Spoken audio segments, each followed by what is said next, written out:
Që ma ka pasur momente që ke dash me heq dorë nga kjo punë që bën. Ja, gazetaria asnjëherë. Asnjëherë. Ja. Çka ka gazetaria? Se ja po thua po merresh pak edhe me PR ose me këtë menaxhimin e eventeve. Shiko, po ajo Çfarë është ka të bukur? ajo është për të ngrënë Për të siguruar të ardhurat. për të kuptoj shumë. për të ngrënë një pjatë më fine, po. Çka ka gazetaria? Çfarë ka adrenalinën? Çfarë? Profesore, unë jam kërcënuar nga njerëz që janë të burgosur me burgim të përjetshëm dhe unë jam dashuruar nga nëna në një farë forme, dashurinë thonjza, që të cilat s'kishin parë një ditë të bardhë në jetën e tyre. Ta thash edhe një herë përpara, unë gazetari nuk e shoh të luftoj me kolegët kush e ka plajmin e fundit. Në fund fare ne s'do marrim asgjë nga kjo tokë.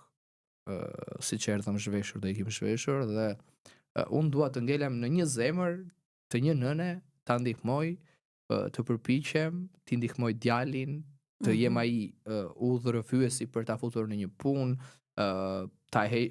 pra për të bërë diçka të cilën të ndihem mirë, jo thjesht unë për të plotësuar argëtimin time personale, por në fund fare për të bërë atë që krijuesi thot. Pra, çdo fe nuk të mëson asnjëherë për keq, po janë 3 shtyllat kryesore. Është mos vidh, mos prit, mos, është respekto familjen tënde me dinjitet, dhe së treti, bëj atë që të tjerët do doje të bënin për ty.